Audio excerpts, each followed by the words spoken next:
All right, let's go ahead and get started today. Um, awesome. Sorry, I'm just rearranging some notes here and making sure everything's in the right order. I'm also on a new headset today, so apologies if I'm a little clunky with all of my transitions today. Um, awesome. All right, let's go ahead and get started. We've got this recording underway, and I am excited today to kick off our session about preparing for the advanced certification. Before we go ahead and jump into our content for today, I just want to go ahead and take care of some housekeeping items, including an introduction. Hello, everyone. My name is Christine Bontius. For those of you who don't know me, I'm the Senior Instructional Designer here at Alteryx. You might hear me on some of these live trainings, but also all around the Alteryx Academy, including interactive lessons and weekly challenge. That is my favorite place to be. And so I hope that you will come find me there on the Alteryx Academy. But so for today, what we're going to be talking about is getting y'all ready for this advanced certification exam. This is the second part of our series to help prepare you for that advanced certification exam. Just so that way, I'll reiterate this later too, but for those of you who might be wondering, well, hey, it's part 2 and where was part 1? A couple weeks ago, it was the magic trifecta of all the people who were able to do the presentation for part 1 all had to be out of town. So unfortunately, we had to cancel part 1, but we will be recording that and we'll be getting that up by the end of this week, so you can revisit the session that we had on spatial analytics planned for a couple weeks ago. So I apologize about that, but we will make that content available for you. A couple more housekeeping items here is that we are scheduled today for about an hour or so. We have never run this content before, so I honestly do not know how long this will take us. I'm going to try and go really quick because we have so much to cover today. So there will be a lot, and we're probably going to go about the whole hour. But I encourage you along the way to submit or ask any questions that you may have using the Q&A feature of the WebEx or by sending me a chat directly. And I'll try and keep an eye on that as we go, just to make sure, any questions that come up that we can either address at a relevant time, whether it's at that particular moment or maybe it's at another transition in a few minutes from that point, or whatever else may be going on. Maybe you lose sight of my screen, maybe my audio goes out, please let me know. That being said, using the Q&A or the chat is very important because we are recording this session today. That being said, everyone has been put on mute. I'd like to keep it that way so that way we can avoid any kind of background noise or anything like that in the recording. So make sure to keep your mics on mute, and if I notice anyone maybe contributing their own noise to our presentation today, I'll either ask you to make sure you're on mute or just manually go and unmute you myself. So that being said, let's go ahead and jump on in. So advanced certification prep part 2. Here we are, and is this going to navigate? Let's see what happens here. So let's take a minute to talk about what is going on during today's session. First, we're going to talk about some upcoming trainings, because I do want to give you the lay of the land for what you can expect for the rest of this advanced preparation series. We're going to go into some background for today's training in particular. We're going to start from the really high level as to what is a macro, all the way down to going into building some macros in Designer. And it'll be mostly demo for today, but I'm happy to provide the files that we use for today's demo back on this live training post that you use to access this session. So after this session, I'll go ahead and post all those things so that way you can practice on your own. We're going to talk about a lot of key concepts today about macros in particular. That's really going to be our primary focus, and not only just the key concepts about, what is a macro or how do I build one, but really starting to think about how can I be tested on these types of things when we start thinking about the advanced certification exam. And then we're going to wrap up with some preparation resources here that, in addition to today's session here, I want to point you to some other resources that we have for you that can really help prepare you for specifically the macros portion of that advanced exam. So we'll breeze through this really quickly, but just in case you haven't seen it yet, we're going to be, especially when we talk about the resources today, we're going to be going to this site quite a bit, and that's community.alteryx.com. And if you haven't been there, I highly encourage you to visit us at community.alteryx.com, where you can join discussion forums, you can browse knowledge-based articles, you can access lots of different training and learning resources there as well as be a really vibrant member of our community in terms of contributing your knowledge, contributing your questions, and contributing your creative solutions to other problems that people may have as well. You'll notice that final bullet there, which is develop tools, macros, being a keyword for today, and apps on our developer community. And I'll share a little bit about that towards the end when I talk about some of those resources. But what you're working toward today and toward advanced certification in general is really becoming a much more advanced user and contributor to our Alteryx community. I want to highlight specifically the Alteryx Academy, which is all things learning all the time. We have some interactive lessons there available for you, and I will give you a sneak peek or a little hint that we are currently developing a course on macros. So I don't know the release date yet, but I want to make sure that you know that we are always developing content there for you to help prepare you for core, advanced, and even expert certification. So I want to make sure that interactive lessons are something, an avenue that you check out in terms of your Alteryx learning journey. Again, we have lots of live trainings that we make available, so you can watch live trainings that you weren't able to attend from last year if you really wanted to. So we've got almost, 150 hours of content or so just in live training alone. Today's session will be added to that repository. Weekly challenges. This is an area where you can really put your skills into practice. Every Monday we give you a problem, we give you the start, and we give you the end. And it's up to you to kind of fill in all those points in between of how do you get from point A to B. And some of these weekly challenges do revolve around macros. And I've pulled out a few that I'll share with you at the end of the day's presentation that might be of particular interest to you as you prepare for your advanced certification. And then of course, in bold, product certification is part of our Alteryx Academy as well. But since you're attending today's session, I presume you already knew that. So let's go ahead and give you a lay of the land of some of these upcoming live trainings. I want to make sure that you know that here we are in March already, can't believe it, and we're already in part 2 of that advanced certification preparation series. Just to reiterate, like I said before, for part 1, in case you missed it, we unfortunately had to be out of town when that session was supposed to take place, but we are going to record the content for today's session. We're going to do it as if it were live. Unfortunately, it won't be live for anyone to join the call, but we're going to act like it is.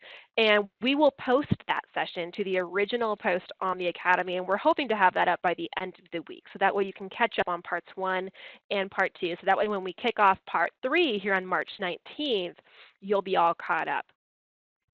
So let's fill in the blanks here for the rest of March.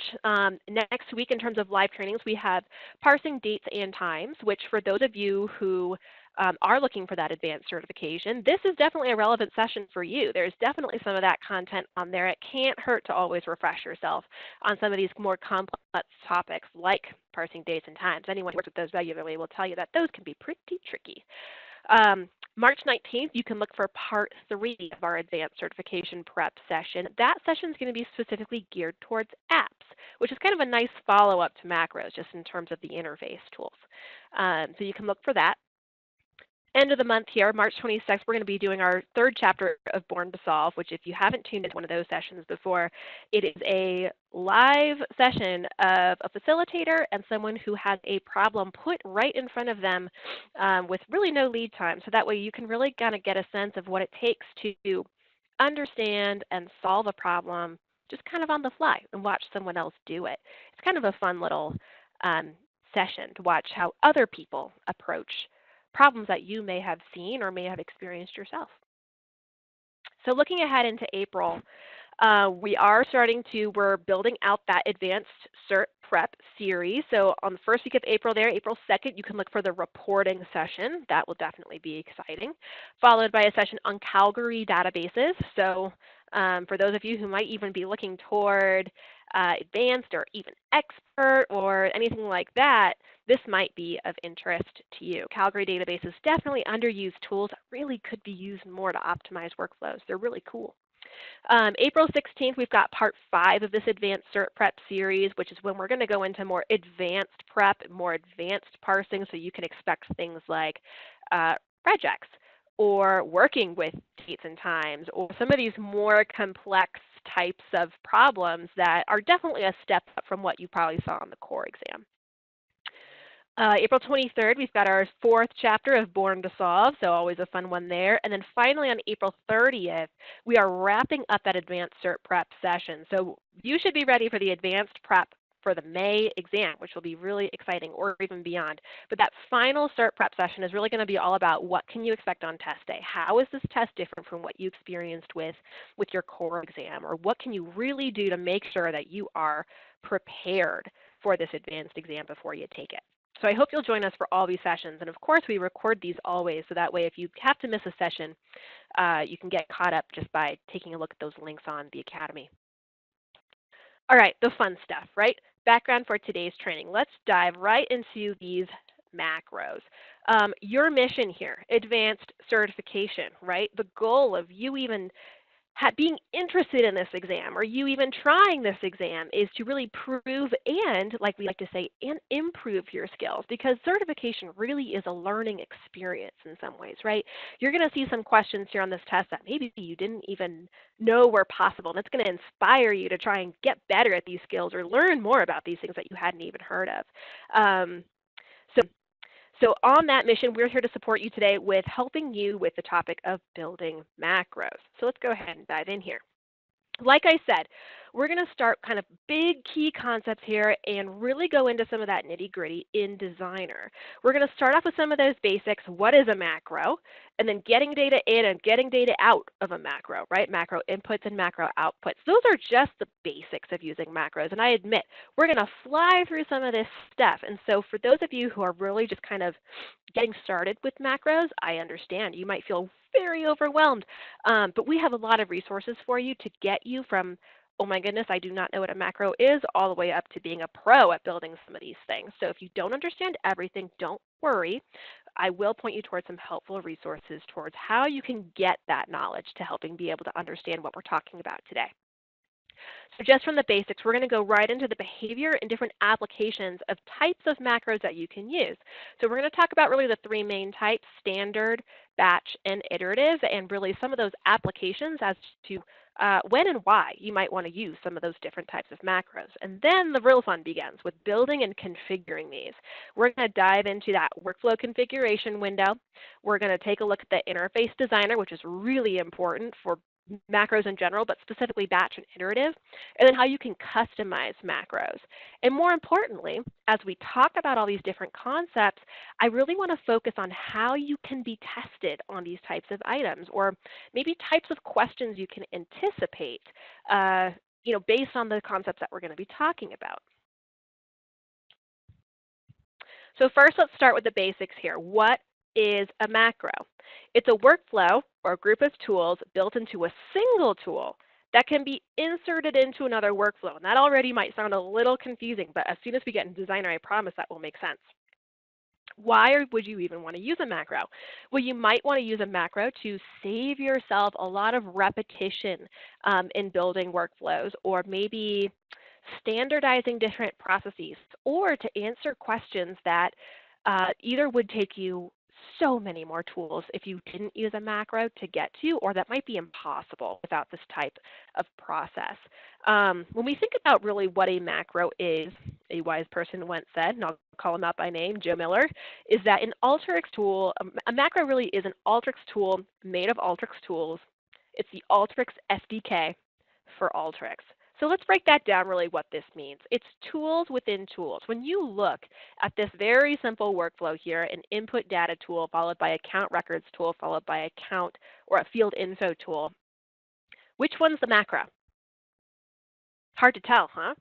Some of these tools that you look at or that you interact with in Designer unknowingly, they are macros. And one way to really check some of these things is by simply right-clicking on a tool in Designer, and you can drag, if you have Designer open, by all means go for it, count or drag on that count records tool and right-click on it. And do you see that little box right there where it says open the macro, countrecords.yxmc?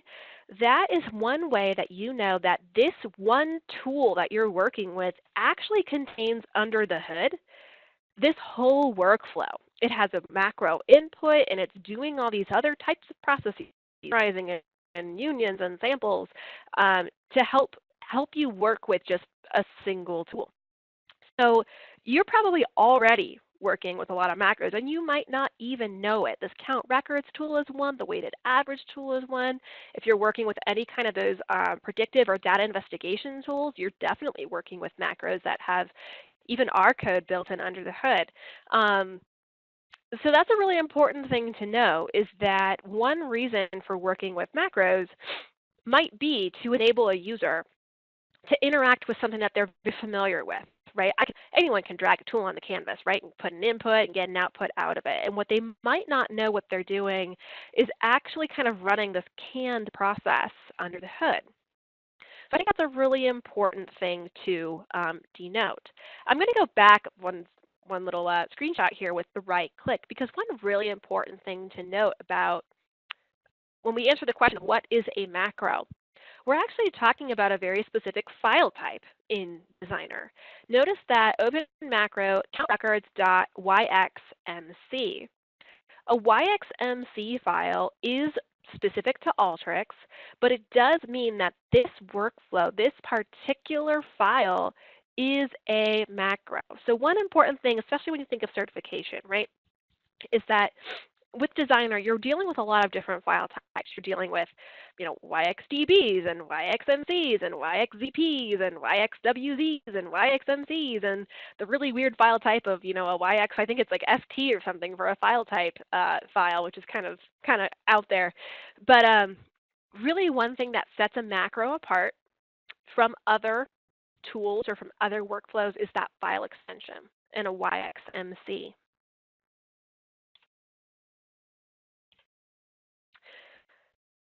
So basics, right? Data comes into a macro, data comes out of a macro sometimes. And there are really important ways to kind of, when we also think about what a macro is that macros have these macro inputs and macro outputs, right, which help you kind of construct these anchors of a tool. So I'm going to show you, how do we get data in and how do we get data out? Well, sometimes data doesn't even come in, or data doesn't even come out of a macro. And that's that example there of a no macro input, no macro output. And notice this big blue circle, right? Let's pretend this big blue circle that you're looking at is really just a tool icon for, it's a tool, right? There are lots of tools under the hood here, and this one little blue circle that you're looking at is its tool icon. Well, anytime you want to put data in or get data out, right, the tools that you're used to working with in Designer have these input and output tool anchors.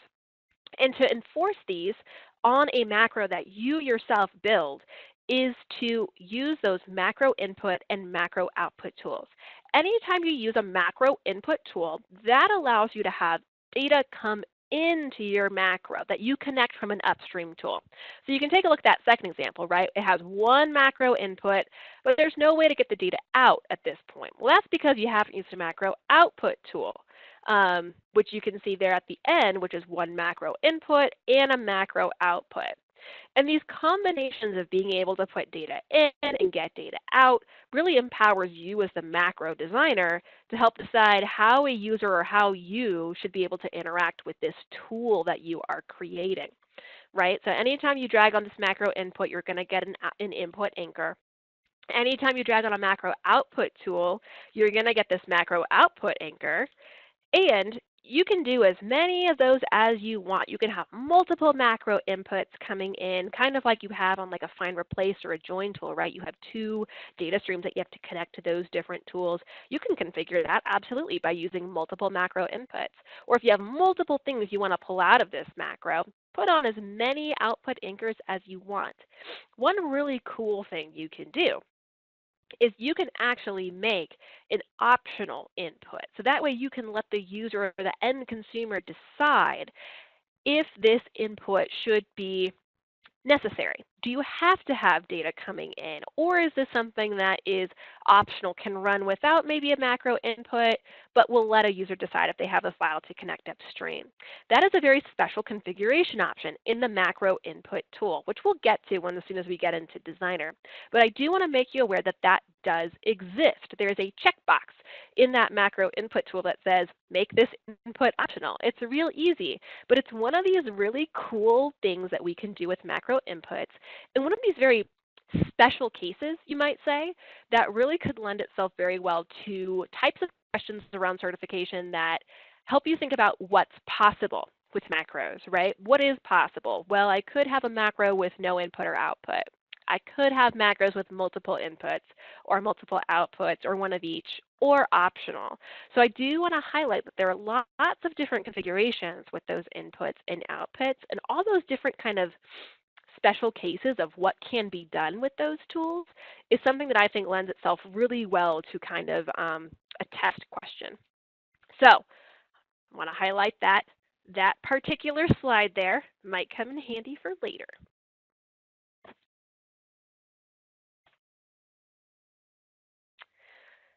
So now before we get into Designer, I do want to spend some time talking about macro behaviors in general, because before we build, it's often important, well, I'm not going to say it's often important, it is important to understand why you might build a macro in a particular way, or what types of questions you're trying to address with each different type of macro. As I said before, we're going to really focus on those three main types of macros: standard, iterative, and batch. And for those of you who might be familiar with Designer, you're going to tell me, well, wait, there's a fourth type of macro, the location optimizer macro. I will give you a heads up that that particular macro type is not really a concern for the advanced exam, which is why I'm going to focus here on these three main types: standard, iterative, and batch. So let's talk a little bit about the behaviors of each of these different types of macros, and maybe there are certain applications that might lend themselves well to these types of macros. So first, let's talk about a standard macro. It's a shared process. This is really, just like with that count records tool that I showed you earlier, is that it's a workflow in a workflow. It's a workflow that comes in a very nice tool icon. And there's really only one process that's kind of going on under the hood. This is a really nice way if you just want to standardize a process, like the macro that we're going to build later today or in this session is all about just converting currency. And it's really just a straightforward workflow, a simple formula tool. But sometimes you don't want people to have to worry about configuring a formula tool, or you want everyone to use a certain configuration of your formula tool. Well, you can wrap it up in a macro. And anyone who uses that macro of a standard type, you just plop it into your workflow, and it's all going to run the same way for everybody. So that's really one cool thing about the standard macros, is that it's really just standardizing a process.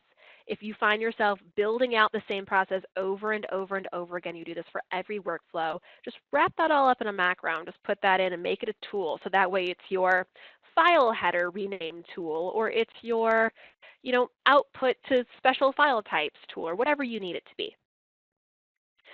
So now we kind of deviate in terms of behaviors from iterative and batch. And this is where the jump comes in, I think, not only just in terms of logic, but in terms of complexity of configuration.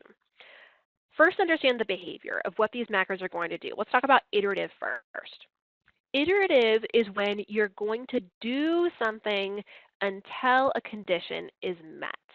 And in that case, what's really important to understand here with iterative macros is that there's usually some kind of test involved in this macro. And when we actually build this macro, or I'll show you my demo of it, you'll understand better what that test really commonly looks like, or what that is evaluating. And typically, you just set this process to repeat and repeat and repeat until a threshold or something is met, or until a condition that you specify in a workflow's logic is met. And it just keeps doing this over and over and over and over again until that's met, or until you run out of number of iterations. So that's something that we'll talk about when we actually go ahead and build it. For batch and iterative can be a little confusing for people. So remember that iterative is doing something until something is met.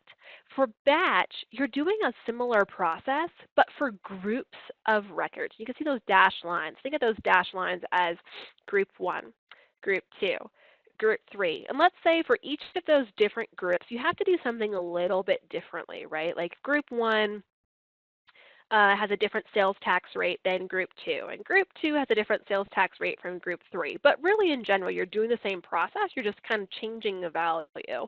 That's really what a batch macro is going to be used for, is processing for groups of records. So I think visuals really help when it comes to talking about these different types of behaviors. And let's go back and revisit the standard macro. So on the left here, you have all these nicely colored dots. And what's going to happen is anytime you run this standard macro through, or this data through this standard macro, is that all these data points are just going to be processed the same way. They're going to all go through this workflow where they're just going to have a select tool applied to them. Maybe a data type is changing, maybe a field name is changing, and they're just going to be spat out again through this macro, okay? So remember, think about this process that you do repeatedly all the time, or you want to standardize this process. The example that we're going to use today is simply just converting currency from Great British pounds or pounds all the way to US dollars, or something where you might just strip the punctuation off the different columns of data, right? It's just a really simple flow under the hood. So let's start over now. Let's apply this logic of a batch macro. Remember, this batch macro is really good for groups. So let's take a look at that data on the left. You see how the data on the left is already, it's going through, it's being grouped, and then groups of records pass through this macro.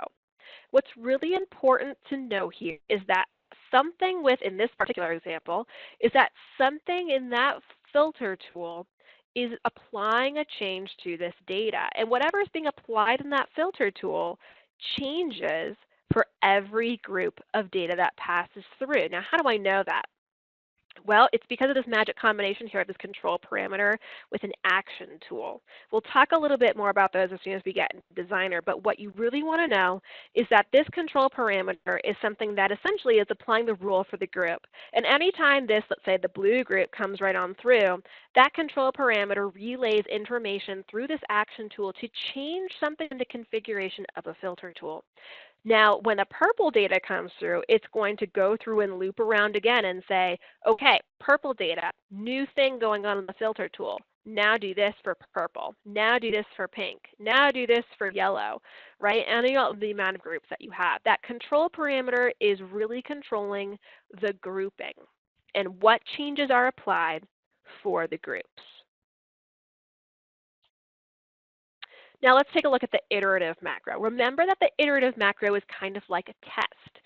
And when we look at this basic logic behind this iterative macro is that data is coming in through this input tool and the formula tool is doing something, and then you have this filter. Now look how you have two different outputs coming from this filter. Something is true and something is false.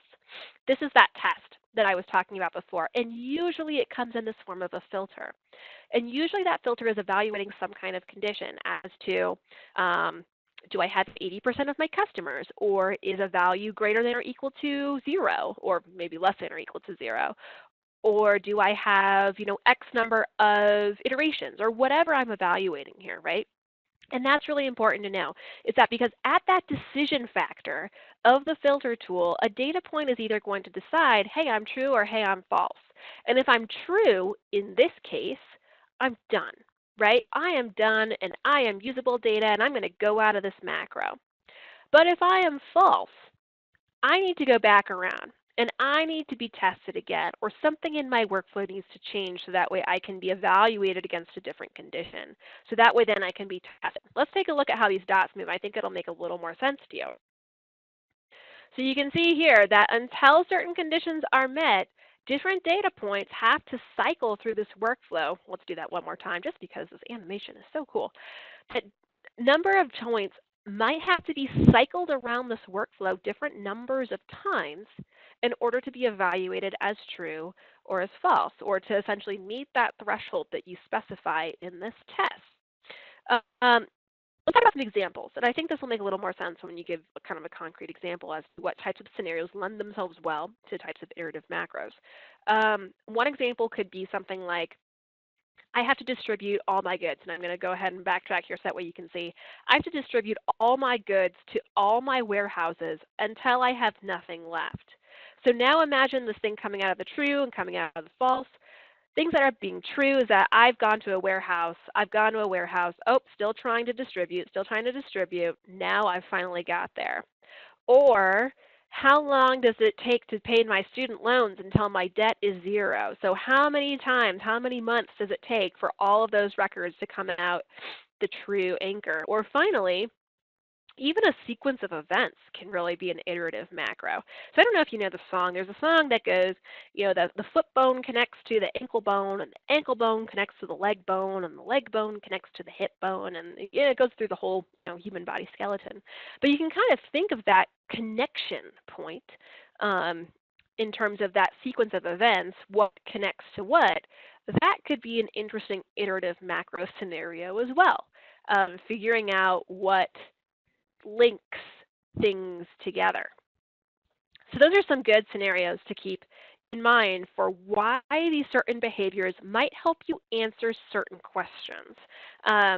In terms of certification, knowing a lot of those things can help you with not only just kind of traditional parts of the exam in terms of true false or multiple choice types of things, evaluating what might be the best approach for a given problem, but remember that the advanced exam also has that practical component, right? It has a practical component where you actually have to build a workflow in order to answer a problem.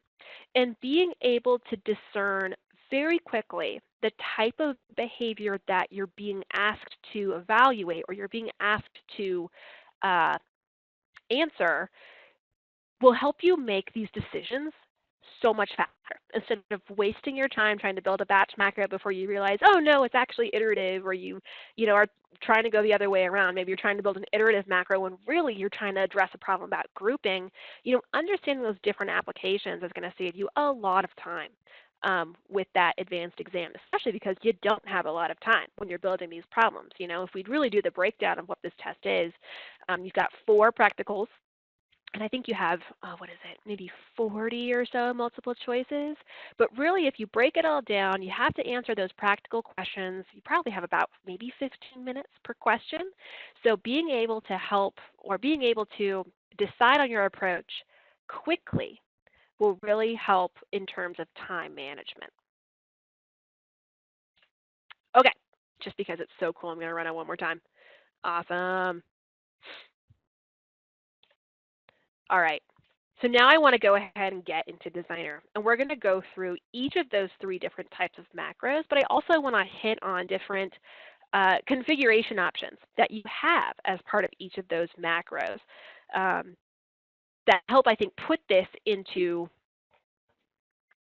perspective. So let me go ahead and drag on Designer here. And like I said before, I am more than happy to share these files with you. I'll zip them all up and I will put them on the post because I do think that these are good scenarios to practice with. What I've designed them to be is very simple, but they're really good for just putting together all the different pieces and kind of realizing the little intricacies about what makes a macro a macro.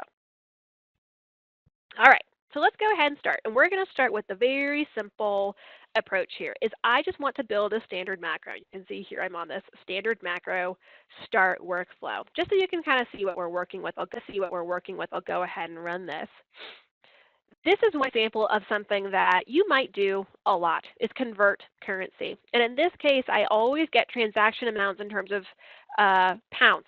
Great British pounds, right? So 500 pounds, 1,000 pounds, 2,500 pounds. This is always my transaction amount. And I always want to convert this into US dollars. This might be something that you always build with this formula tool, right? And you just run it right through. You have your conversion amount. But what if you want to just wrap this whole process up and put this in a macro for someone else to use? Maybe your colleagues also want to use this, or you just want to make this widely available on your gallery, for example, for other people to use in their workflows too. One great way to do this is to create a standard macro. So let's first take a look at our current configuration. Very familiar, very simple. Notice a couple of things here is that we are working in a YXMD file, very simple workflow file like y'all are used to. The point at which you decide that your logic should turn into a macro is completely up to you. And at this point, I've made it very simple, is that really the part of the process that we standardize is this. It's the formula tool. So what I'm going to do here is I'm just going to go ahead and open up a brand new canvas so you can kind of see this from start to finish real fast. One thing that I like to do is I'm just going to go ahead and copy this part. Because a macro, I want my macro to have an input. So I'm going to go ahead and just on a new canvas here. So I'm going to go ahead and just paste this information. Now, one thing that's really cool that you can do with especially like text input tools is that if you just right-click it, you can just go ahead and convert this to a macro input right here from this menu. Kind of a cool configuration option that not only saves you time for practicals, for example, but could also just be another one of those what's possible in terms of macro inputs, right? How do I even get this thing onto my canvas? Yeah, it's a tool, but I can also convert a tool directly from my tool canvas to a macro input. So I'm just going to go ahead and do that real fast. And one thing I want to show you is this workflow configuration window. Let me just go ahead and revisit that standard macro just to kind of show you where we started. So this start workflow file, right? Let's go ahead and in this workflow configuration window, I just want to go ahead and show you in this information in this tab up here under the workflow tab, currently, without any kind of macro input, I am a standard workflow, and that's perfect. But as soon as I make any kind of change to that in terms of dragging on a macro input, for example, onto my canvas, let's go ahead and check out that same tab here. I turn into a macro. And that's something really important to note is that, watch this, I'm just going to go ahead from the beginning again, just go ahead and drag on a macro input tool. And watch how this changes. I'm a macro. And I'm a standard macro. And that's important to know that by default, you are always a standard macro as soon as you drag on a macro input tool. Now, I can change that based on this drop-down menu of selections, right? I can become a batch macro. I can become an iterative macro. I can also become that, dark horse of a fourth type, that location optimizer macro, which we will not talk about, at least for today's purposes. But this is an important menu to know about. That when you are a macro, you have changed your workflow type and that there are options to select your macro type, okay? So that is something very important to note. I'm going to go ahead and revisit the beginning again. And so as soon as I drag and connect that macro input tool onto my canvas, right, I've changed my workflow type. Macro inputs can be configured to either allow you to read a text input tool or text input, which you can edit here just by clicking on that in case you ever want to edit that for any reason. You can also read in data from a file, which is a great option for maybe when files are continuously being updated, or alternatively when that file should be static and maybe this macro should just always read in that file all the time, right? But that macro input tool, and as soon as I've done this now, this means that this particular macro now has an input tool anchor. Now remember, I can make that optional just by clicking this box here, right? So that will turn that input anchor gray on that particular tool. Little known configuration option, very powerful. Another really great opportunity to ask a question as to what's possible, right, with macro tool anchors. So now, when I want to get data in and I want to run data out, remember I need that macro output tool. Let me just back up here a second. And that macro output tools live in that interface tool palette, which is conveniently right behind all the screens for the WebEx. There it is. That interface tool palette, right? These kind of hollow black and white tools that you can use to drag onto your canvas. So I'm just going to go ahead and click on this macro output tool.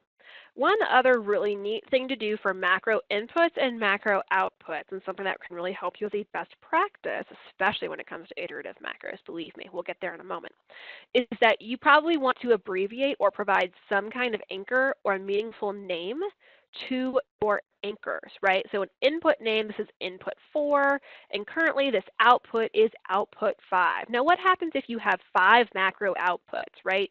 And all of a sudden you don't know if output 5 or output 10 or output 12 is the right one that you want to use for certain things. I highly recommend giving yourself a more reasonable output name as well as abbreviating those anchors. So let's just say I'm going to call the input, I'm going to call it pounds because that's what's coming in.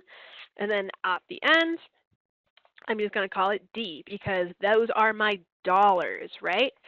Just simply saving this workflow here, save as, I'm just going to go ahead and save it to, I'll just put it on my desktop for now.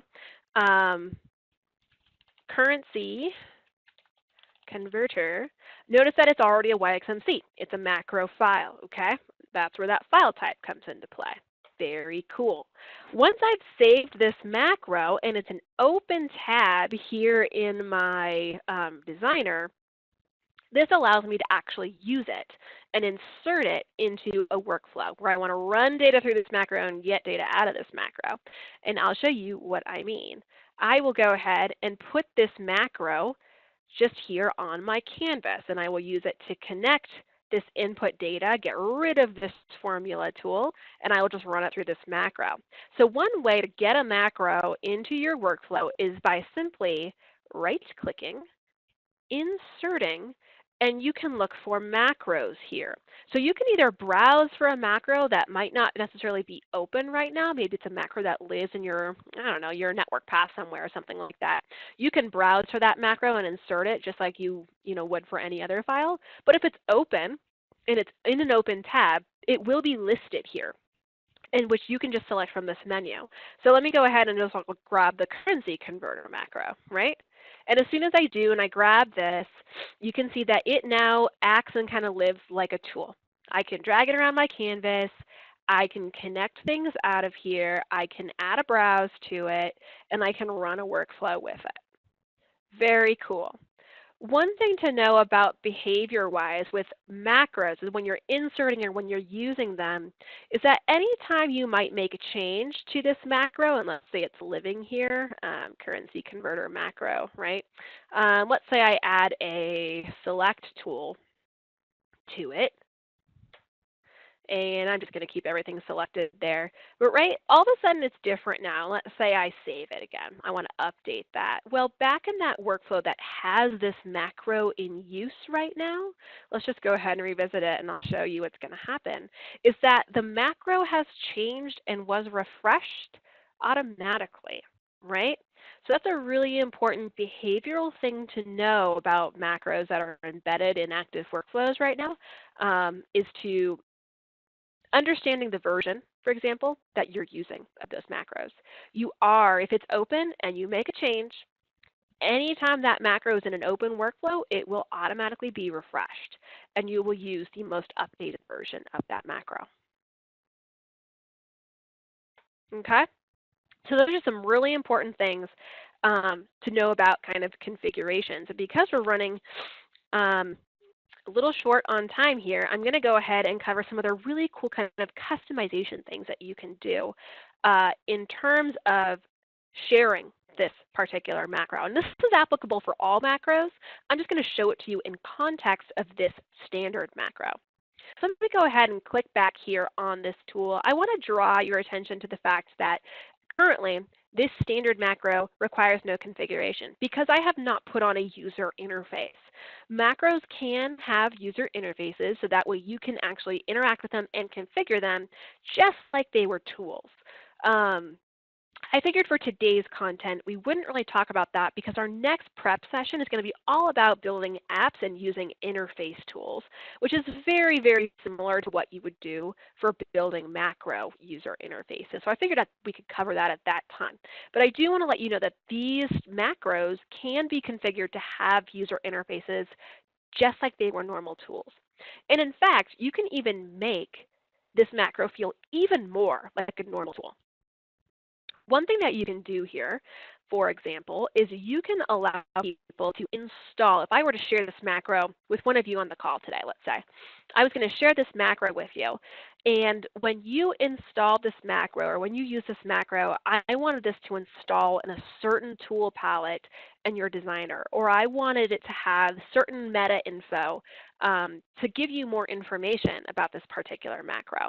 Well, just like with this workflow configuration tab here, remember that to tell it it is a macro, there's another really important tab when it comes to macros in particular, which is this meta info tab.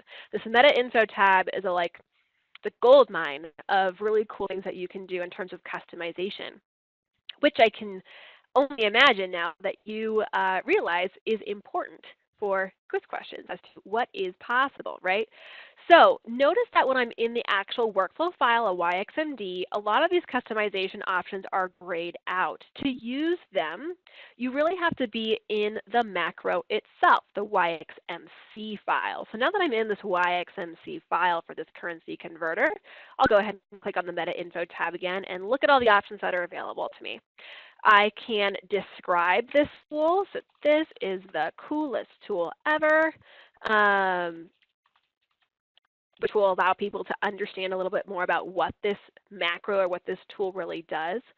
I can give it a custom URL in terms of a help documentation.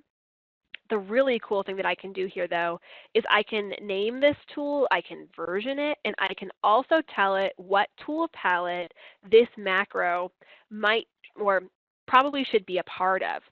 So someone that has configured this kind of category name or has given it search terms has allowed it to live much like a macro that I have installed right here, this currency formatter, right? Or even some of these multi-row, multi-field column formula macros that someone else has already made for me, is that once this information is configured, when I use this macro, it lives in my data prep tool palette. It has a very specific icon. It has a description in this nice little tool card. There's a lot of customization that can happen on this tab, the Meta Info tab in particular, applicable for all macros, but just showing you here in the context of the standard. I want to move on to now batch macros here, and I've already built out some of these batch and iterative macros that I want to show you, so that way we can really kind of fly through some of these really important points of configuring batch and iterative macros. So now let's think of a different kind of scenario here, is that you're dealing with data now that has to be grouped or should be dealt with in terms of groups. In this input data set here, you have customers here that have spent some money in a particular state.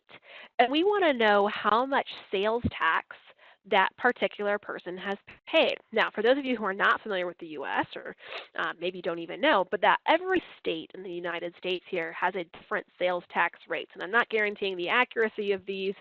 These are just convenient numbers that I used. But every state taxes things differently. Right? So now you can kind of see where this grouping scenario is going to come into play, is that the same tax rate doesn't apply to everyone's purchase, is that this really depends on what state they're in order to understand what percent of this amount I should apply or what that I should consider as sales tax, right? So for this particular batch macro that we're going to use, now imagine that we have this grouping that we need to do. Right? Data comes in, data comes out, so I'm going to start and end with those data inputs and data outputs, or those macro inputs and macro outputs. Really important. Let's take a look at the logic that's being applied here before we visit these interface tools that are kind of lurking out here in the top, right? Is that all I'm doing here is I have a couple of expressions here that say, here's the tax rate for this particular state, and it's just an expression here with text. And then I have this expression that says the amount that money that was spent per record times the tax rate, divided by 100. So we are actually doing the math here. So when we think about this logic, remember that grouping mechanism, right? This tax rate isn't going to be the same for every group that comes through this macro. That value needs to change. That value needs to be dynamic. These interface tools, this control parameter and this action tool, is how we ensure that this value in this expression, 0.06, gets updated appropriately for every group of records, right? This control parameter is really just going to say, okay, for every state, grab the tax rate that should be used for it, and then funnel that down to my action tool, so that way it updates this particular value in this expression, 0.06, right? That's the kind of funnel of communication here. I want to make sure that people understand really the role of this control parameter. This control parameter is really important in terms of determining macro type. As soon as I drag on this control parameter onto my canvas, all of a sudden I relinquish a lot of control as to what macro type I am. And I want to highlight that here in this workflow tab again in this configuration window is that, yeah, I'm a macro here, but I'm a batch macro, okay? That is a really important, and let me see if something seems like it oddly froze here. That is a really important thing to notice, is that I'm a macro and I'm a batch macro. And just to kind of prove that to you, I'm going to go ahead and just open a brand new canvas here, right? I'm a standard workflow currently, nothing on my tool canvas. And as soon as I drag on my control parameter, just a single tool will control a lot of things about this workflow now. Is that all of a sudden it knows that it's a macro, and it looks like that menu disappears, but it knows that it is a batch macro in particular, okay? That control parameter, you don't have a lot of choice without it. So now let's go ahead and take a look at how this actual batch macro needs to be configured in this particular workflow. So here's your end result. I'm going to go ahead and configure it just kind of on the fly so that way you can see how we got to that end result.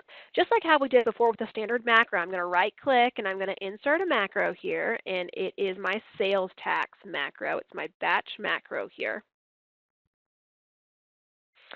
Notice that with batch macros, specifically that have control parameters, you have this funny little anchor up here that's upside down question mark. This wants to know what the control parameter should be reading in terms of groups and any values that should be associated with this particular groups. So the values that I want to use to feed my control parameter are going to be these values in terms of the state tax. Let me run this real fast because I haven't run it. These values of the state tax for every state, okay? So I want it to see these state tax rates that are coming through, if my computer will behave. Let me rerun this. I may have accidentally canceled that. Didn't mean to. So I wanted to see these numbers, okay? So whatever I want to use for my control parameter, I need to feed into this top anchor. A lot of the times what's going to feed this, this anchor here is maybe a list that you've either summarized using a summarize tool, or it's something that maybe you've uniqued before to get like a unique list of values coming through this list. That's typically what I see feeding these control parameter anchors, or something like a lookup table where it really is like a one-for-one kind of value. So that way every group that comes through will be fed straight through to that control parameter. You'll notice that the control parameter in particular needs to be mapped to a field.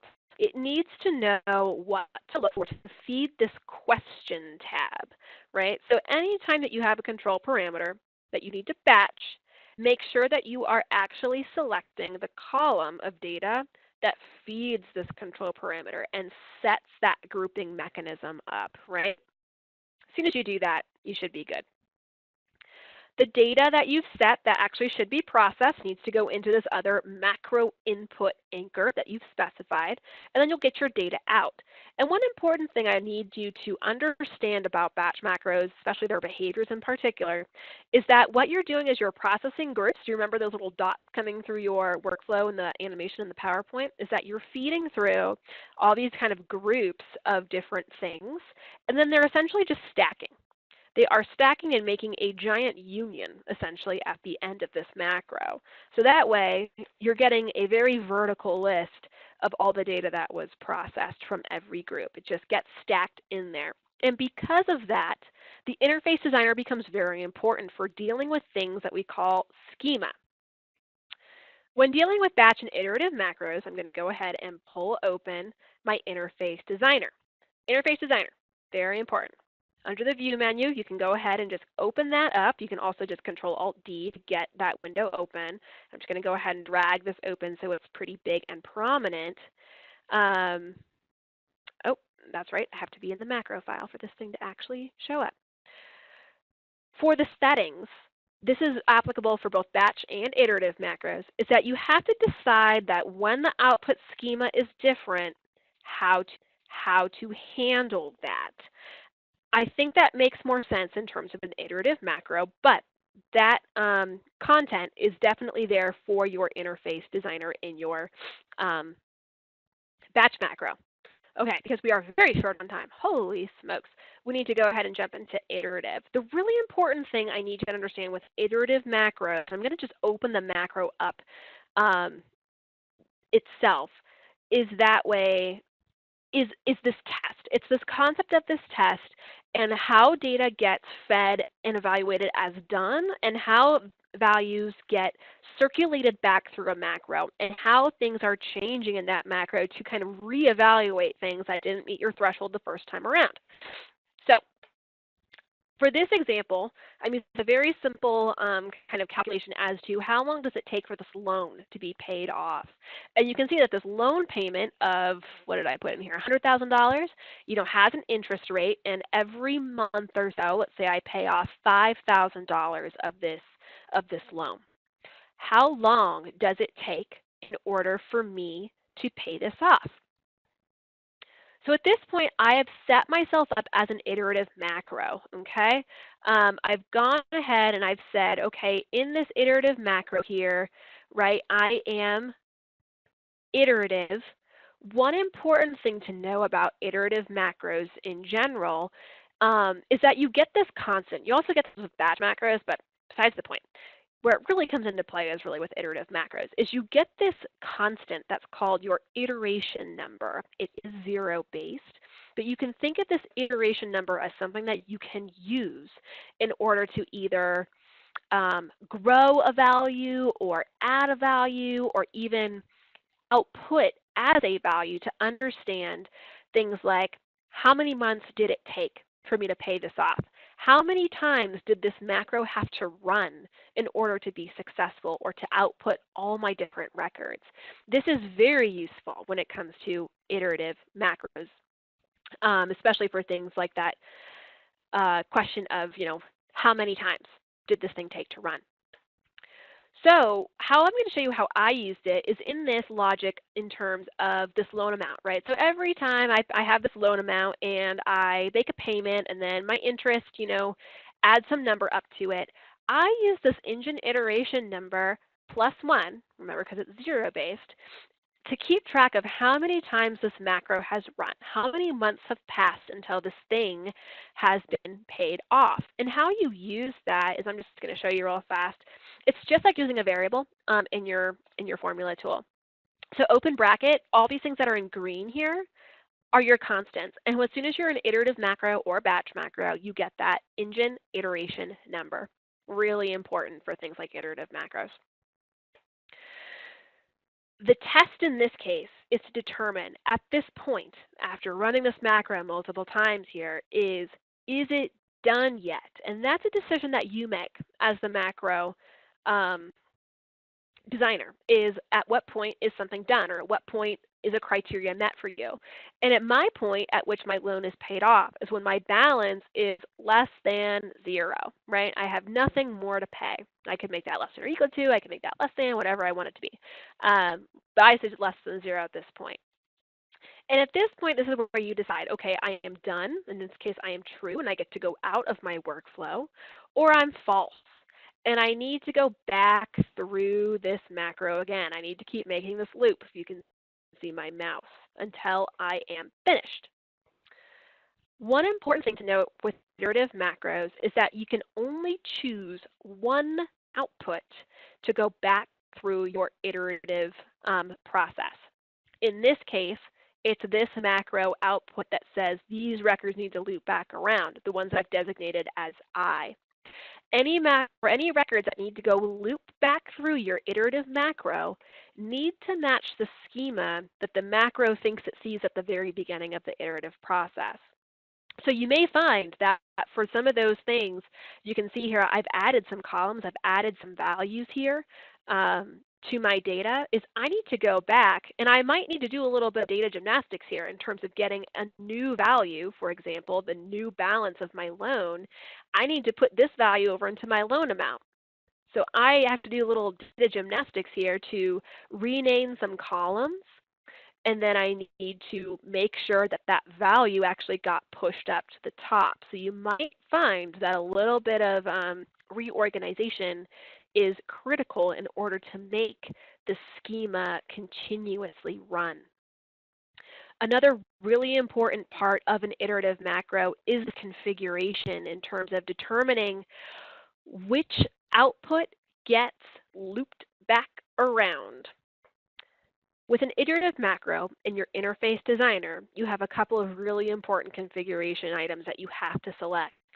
One is the input that is used to run this iterative process. Now, it's really easy if you only have one macro input, but sometimes you can have multiple. But this is where you tell the macro, hey, this is the data that you need to take, and you need to rerun back through my process. You only have one choice for designating the iteration output. And I know that this wording is a little confusing, and I hate to admit how long it took me to get this macro to work yesterday for this presentation, because I was misunderstanding this wording, as I often do. But this iteration output is the output that needs to be iterated again and again and again. It's not the output that's done. It's not the output that's true or that has met your test or your criteria.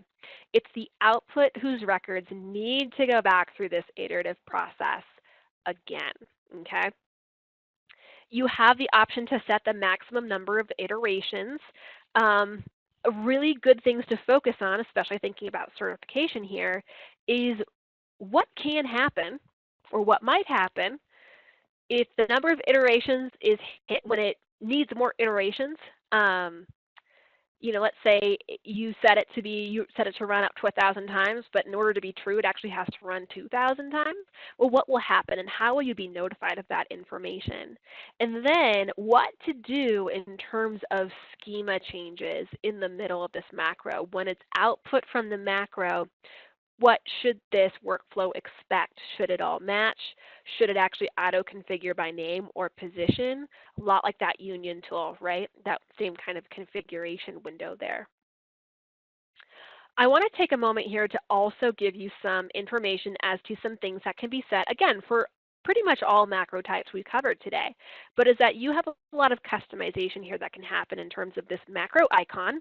You can choose from one of our many pretty images that we have already preloaded, or if you're looking for something a little more custom, I don't know, maybe you want to see it have a whole bunch of cats on it, you can also customize that particular icon just by searching with this custom icon directory browse window. I like to recommend when you're developing custom macros, and something that, again, think about what is possible for customizing these macros, is you can actually create custom help documentation. which all can be done with this interface designer in this properties tab here. You can specify custom help documentation with a simple link. You can also do that in the workflow configuration tabs in terms of kind of customizing the information that a user receives or can use to help understand the purpose of your macro. Okay, because we are way over time, and I am so sorry about that, but I wanted to make sure that we covered all this content for review so that way you could have this in order to prepare for your exam. Like I said, I am more than happy to go ahead and share these files with you, which I will do after this presentation. You'll get all the start, you'll get all the macros, you'll get all the ends, so that way you can try and build along and kind of hit on some of these concepts that we've covered today. But one thing I want to make sure that you are aware of is your preparation resources before we wrap up today's session. You have the Advanced Certification Prep Guide. It's on that certification page in Academy. I would highly recommend going through that. It does point you towards some really helpful resources or sample questions that you can kind of get a sense of what to expect for the test. How I would recommend to prepare, especially for this section when we think about macros, is one, study. I know we did not go into any of those different macro types today in great depth, from standard macros to iterative macros to batch macros. And luckily, we have live trainings dedicated to each one of those very specific topics, because these, I mean, my goodness, we could easily do an hour on just standard macros from start to finish. I highly encourage you to check those out while you're studying.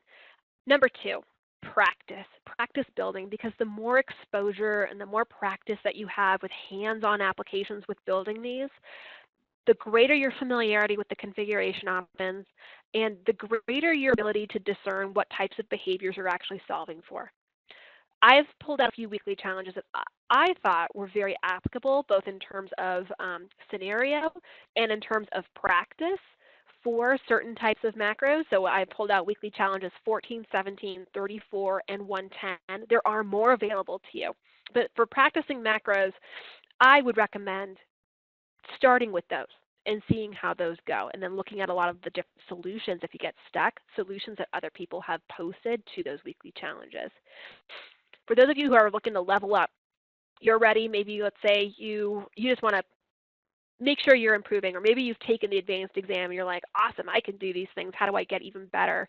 There are lots of additional resources out there that can help you with kind of those different nuances or exposure type things, like with configuration options and customization options that could be really helpful for you. I would look in the dev space, which you can access from community. If you go on Alternation, there's a little tab there called dev space, and that's going to be where your big muscle macro makers are all going to be hanging out and discussing things. It's a pretty cool space. All the tool mastery articles related to macros and their different tools like control parameter, macro input, and macro output, I would highly recommend. They're written by some very knowledgeable people, both ACEs and internal employees. We've got knowledge-based articles galore on all types of things macro, and then just this morning I was poking around, and there are a few blog articles too out there that I thought were pretty interesting in terms of looking at unique approaches to solving for macros in the EngineWorks blog. So with that, thank you for those who stayed on to the call. I am more than happy to go ahead and take a look and answer any questions. I didn't see any come through during the presentation, but I'm willing to stay on for a few minutes more to see if anything comes through. Thank you again. This session will be posted to the live training post for today, as well as those files, so take a look out for those, and can't wait to see you next time. Thanks, everyone.